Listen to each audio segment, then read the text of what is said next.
Hi and welcome to the News Chronicle TV. My name is Hassan Haruna. Here is the summary of the news that have been trending in the northern Nigeria. The House of Representatives is considering a bill that seeks to impose a 7-year jail sentence or a 5 million naira fine on anyone found guilty of giving or receiving bribe in workplace across Nigeria. The National Drug Law Enforcement Agency (NDLEA) boasts syndicates sponsoring pilgrims with cocaine to Hajj. The NDLEA spokesman Babafemi named the arrested kingpins include Abubakar Mohammed, Abdul Karim Mohammed, Tijani and Mohammed Aji Shugaba, who were nabbed on Tuesday in Kano State. The Taraba State contingent at the just concluded National Sports Festival in Ogun State escaped yet another auto crash hours after Kano State contingent involved in ghostly auto crash that claimed more than 21 lives. Now, insecurity. Troops of Operation Hadinkai have neutralized 3 Boko Haram terrorists during a clearance operations in Kondiga local government area of Borno State on Saturday.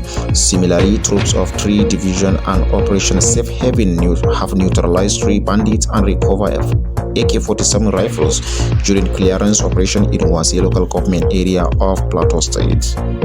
Still on insecurity, the road from Maigora passing through Sabon-Lai, Galadima, Fankama and Faskari to Yankara has been closed due to an increase in bandit attack in Katsina State.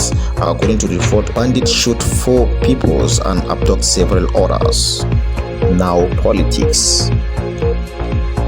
The cycle of support for President Bola Ahmed Tinubu and his administration has extended beyond Nigeria, resonating strongly among Nigerians in the diaspora, chairman of the group Chief Momo says. Atiku has accused federal government of Nigeria for weaponizing poverty in Nigeria. He made this statement in Abuja on Saturday. Former Benue State Governor Samuel Otom said Wike supporting Tinubu is a big win for People's Democratic Party (PDP). Now, from the international scene, no fewer than 7 people have died and dozens injured after 2 bridges collapsed overnight in separate incidents in Russia's regions bordering Ukraine. President Museveni apologized to Ugandans for the mistake his regime has made at a prayer gathering in Kampala. U.S. Secretary of Defense Pete Hegseth issued a stark warning about China's military ambitions, asserting that the nation is actively preparing to use a force to shift the balance of power in Asia.